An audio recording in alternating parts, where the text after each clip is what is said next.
I'm Jill Anderson. This is the Harvard EdCast.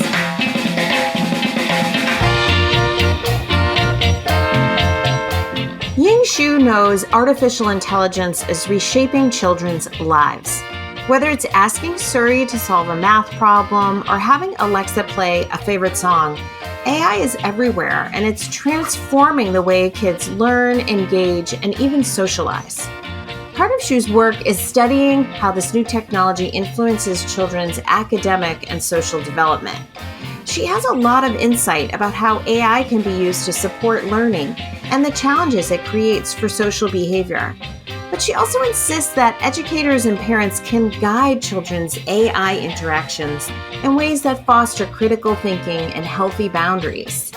I wanted to better understand the risks and benefits of raising an AI-savvy generation. First, I asked her how much we know about AI's impact on children's development. It is actually very important to first think about what drives children's development. It is obviously a very complicated process, but one key factor is children's social interactions with others, typically with the people around them like parents, teachers, and peers. But with the rise of AI, children now have a new kind of interaction, one with AI agents like Siri, Alexa, or ChatGPT. So the big question becomes whether children can benefit from these AI interactions in a way that is similar to how they benefit from interacting with other people. So if we talk about learning first, my research, along with that of many others, show that children can actually learn effectively from AI, as long as the AI is designed with learning principles in mind. For example, over the past few years, I have developed and tested AI companions that engage children during activities like reading books, watching television, and storytelling. To give you a more precise idea of how this works, just imagine a young child reading a picture book with their parents. And in my studies, a smart speaker steps in to simulate that role, reading the story aloud and pausing to ask questions. Questions like what the problems the characters are facing, how the characters feel, and what the child thinks will happen next. And the AI listens to the child's response and offers small hints, just as a caregiver or a teacher would if the child needs help. So what we found is that children who engage in this type of interactive dialogue with AI comprehend the stories better and learn more vocabulary compared to those who just listen to the stories passively. And in some cases, the learning gains from interacting with AI were even comparable to those from human interactions. I do have a caveat here. So even studies show learning benefits from AI, it is important to remember that AI can't really fully replicate the unique benefits of real conversations with other people. Right. Just one example, in my studies, while children were quite talkative with AI, they were actually even more engaged when speaking with a human. Yeah. And when children talk to a human, they're more likely to steer the conversation, ask follow-up questions, and share their own thoughts. And those are all important elements that are critical for the language development. And this kind of child-driven aspect of conversation are where AI still falls short. So another also very important aspect of research is look at how children perceive AI, how they feel about their interactions with AI. Younger children might initially treat AI as human-like, but many of them also recognize that AI might look or talk or act like a person, but AI actually lacks the shared experiences and genuine empathy. And the important part is children thrive when they engage with someone who they can relate to, and also someone who can relate to them. So since it is uncertain whether AI can form this kind of deep connection with children, we should be very cautious about using AI as a source of companionship. Right. Because after all, conversations aren't just about exchanging information. It's about building relationships, and those aspects are very crucial for children's development. In your research, you're looking at relatively younger children, correct? Right. So I mostly focus on preschool all the way to upper elementary school kids. It's interesting because I think about AI as something that has really exploded over the past couple years. And I suspect a lot of that has to do with Chat GPT coming out and it's just getting huge in a relatively short amount of time. But the reality is, you mentioned some things like Siri and even like maybe Alexa, things like that. Kids have been interacting with those AI tools for a really long time. Are there some other common ways young kids are interacting with AI? Yeah, you're absolutely right that AI has been a part of children's lives long before ChatGPT became popular just a Yeah, couple of years ago. So, in fact, AI is actually more prevalent than most children or even us even realize. yeah, A great example is YouTube's auto recommendation system. Its AI algorithm suggests the next videos to play based on a child's viewing history. So, this is what I'd call a hidden or unnoticed way children interact with AI. So, there is another type of AI interaction, which is children's direct engagement with AI agents. And this is currently at the center of the ongoing heated debate. So, the most common reason children interact with AI agents is to ask questions and seek information. So, there are like a lot of different types of questions children ask AI. So, some children ask curiosity driven questions like what is inside a volcano? right. And other children use AI for homework help and how would you solve this math problem? Or request practical information like recipes or the weather today. I actually view this as an area where AI can have a positive impact on children because it significantly broadens children's access to knowledge and information. However, a critical factor is that children must be able to engage critically with the information and be aware of the potential for mis or disinformation. We'll get back to that engaging critically in a few minutes, Mhm. but I think about this and I have an elementary aged child who loves all of these AI tools, thinks they're Mhm. phenomenal and fun. And just as you mentioned, loves asking questions to these things. Like I had Chat GPT open on my computer one day Mhm. and they were just unbelievably fascinated by the idea that they could ask a question. Yeah, I could feel that. So I have two kids, and they are actually heavy users of AI agents right now. So I've seen a lot of instances of them asking questions and also how they feel both amazed and by also puzzled by AI's ability to generate a similarly intelligent response to their questions.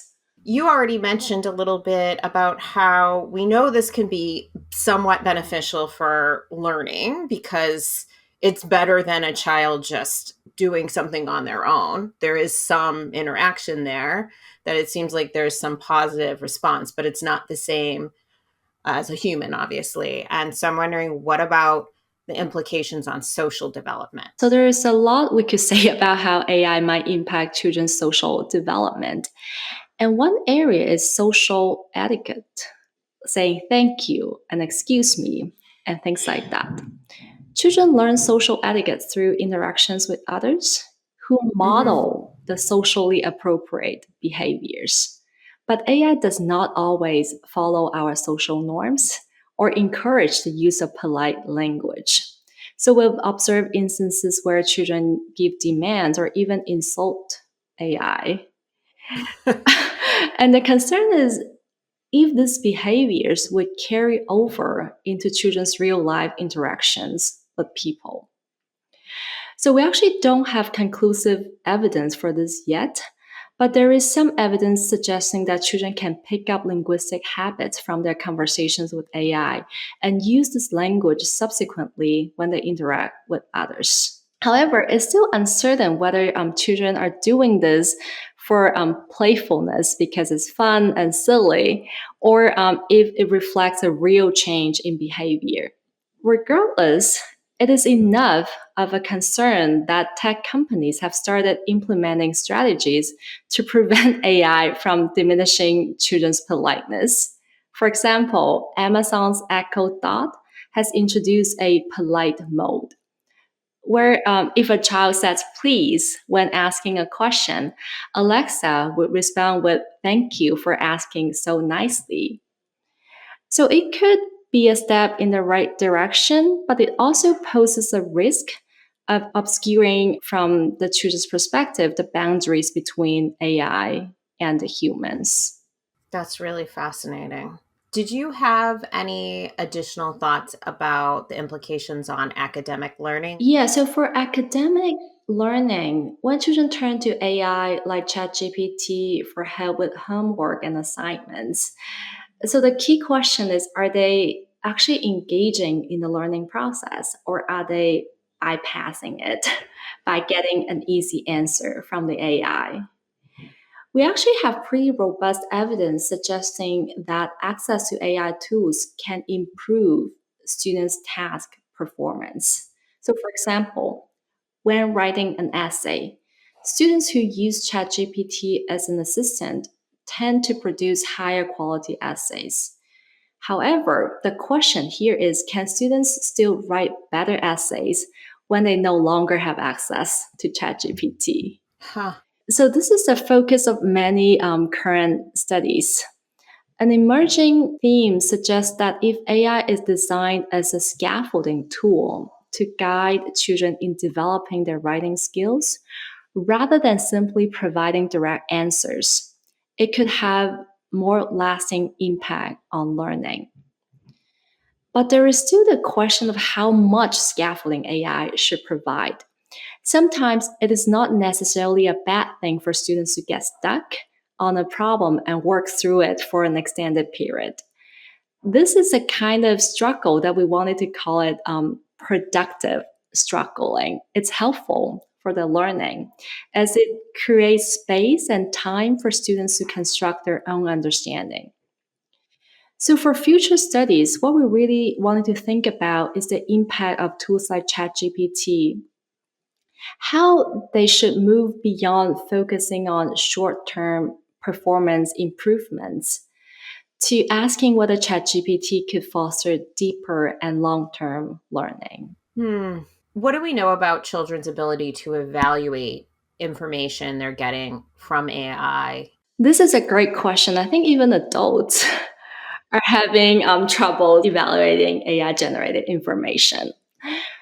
So, children actually do encounter a vast amount of information every day. And it's not just an AI issue. Since the rise of the internet and social media a couple of decades ago, children have increasingly faced challenges in evaluating credible information sources. But generative AI and ChatGPT actually makes things a little bit more complicated. So if you think about when you search on Google, you get a wide range of sources with citations, right? But with ChatGPT or generative AI, it combines and remixes everything for you. Mm-hmm. You actually can't tell where the information comes from.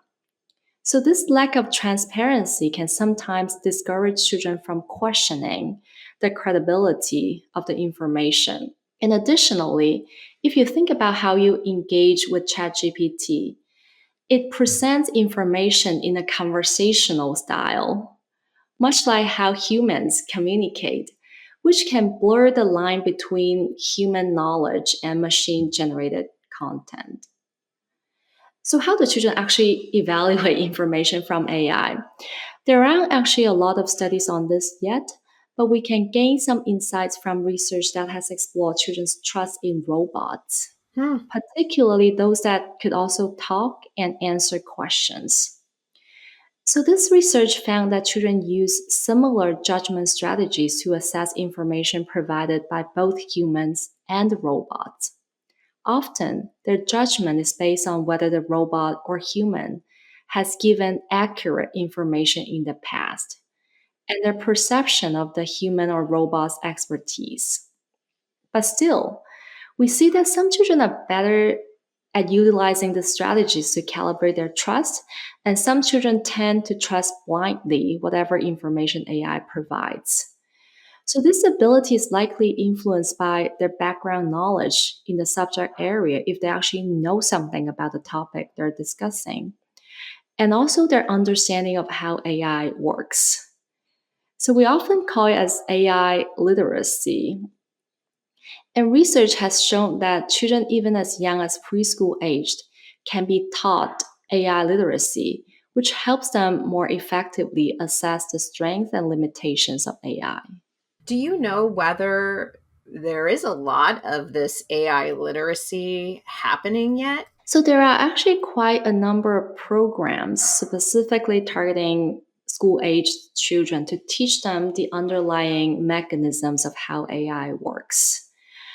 But I'm not sure if there are a lot that is commercially available already because most of what I have seen exists in the research world, in the research projects. But one thing that I'm very interested in doing is to develop interventions that are embedded in the AI tools that the children are actually interacting with as a way to provide ongoing support when they engage with AI information. So, for example, we could provide prompts to encourage children to reflect and think about the credibility of the information before they proceed to share the information or trust the information. So, this strategy has been found helpful to encourage high school students and middle school students in critically evaluating information from social media because that pause actually creates a space for the students and young people to actually think about whether they should trust the information. So it sounds like there's a lot of opportunities for educators to create AI literacy tools and incorporate these types of tools into their classrooms, but we just haven't really gotten there yet, at least to the masses, to do this. Yeah, I see that it should be a collective effort, not just on the educators' part, but also from the developers of the AI tools. On the one Mm. hand, educators and schools could organize workshops and initiatives and programs that directly teach students knowledge about AI and strategies to help them evaluate AI information. But on the other hand, developers and those who design AI tools should also incorporate those reflection prompts and warning messages in their AI product to signal or specifically instruct the students that AI might distribute misinformation. And it's very important for you to pause and think about if a piece of information is trustworthy. It's fascinating to think about how quickly there was some kind of response to this politeness factor. Like they started to build it into certain components of these tools. And so it does make you wonder if this will be kind of a newer path that we see AI go in, for kids at least, taking these pauses to have them question and think critically about what they're accessing. Yeah, so this is actually interesting. So if you actually look closely at your ChatGPT interface, there is actually one very small warning sign at the bottom. ChatGPT can make mistakes. Oh, Check important information. I was on ChatGPT the other day and I noticed that. Yeah, so I would say that the research community and the developers are actually moving pretty quickly, responding to a lot of the challenges that arise from people's engagement with these generative AI tools. People were very fearful or very excited about all of these new tools. How do you think parents and educators can help guide their children's interactions with AI? Yeah, so I definitely seen both enthusiasm and also skepticism when it comes to AI. So there is the excitement that AI has the potential for personalized learning and to help students develop skills for this AI driven society. But like many of you, I share the same concerns about the outlook of this, what we call the AI generation. So there are so many questions we don't have answers yet. Like what we talk about, like children's ability to actually find answers and learn on their own. And does using hey to command or activate AI makes kids forget about politeness. And perhaps the most worrisome to a lot of people is whether children would become more attached to AI than to the people around them. I think that both hopes and concerns are valid. But the question is, how should we approach AI amidst this uncertainty? My view is that we should embrace AI that is well designed and child centered as a valuable tool to support children's development, not as a replacement of human interaction, but as a complement to the interactions children already have with their families, teachers, and peers. Here are two suggestions for how we might be able to achieve that. I think first, we need to help children maintain healthy boundaries with AI by being transparent about AI's nature. It is essential that they understand that they're interacting with a program, not a person. This clarity helps prevent confusion and also strengthen their ability to engage with AI more effectively. And the AI literacy program we just talked about could be important for empowering children to engage with AI confidently and thoughtfully. And the second suggestion I have would be AI should be designed to encourage human connections. In a recent study, our team developed an AI that allowed a Sesame character to engage with children while reading a book together. But what is different from most of the AI product is that this AI not only provide prompts to the children, but also provide prompts to get parents to stay involved in the discussion with their child. And we have found that this not only support the children's language development, but also strengthen family connections through the shared activities. I'm actually very optimistic that if we could adopt some of these strategies, we could embrace the new learning opportunities AI offers while preserving the irreplaceable human connections that are so crucial to children's development. So much of this reminds me of the response to screens, like in kids. Mhm. It echoes a lot of the similar ideas that screens aren't necessarily bad. There was always a movement for a while demonizing Right. Uh-huh. television and then demonizing phones and things like that. But from what I understand, a lot of that is how do you get involved with kids to be part of the games or part of the shows, or how do you ask them questions? And it just seems very similar with AI. Yeah, so we've had a lot of similar discussions and similar fears and enthusiasm in the past.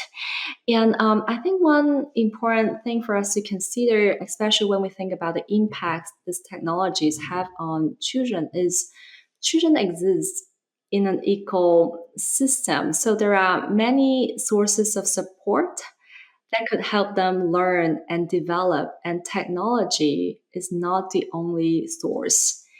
And if you think about the technology's impact, it either helps or hinders children's development, not through children's direct engagement with this technology, but is mediated by a lot of the other factors surrounding them.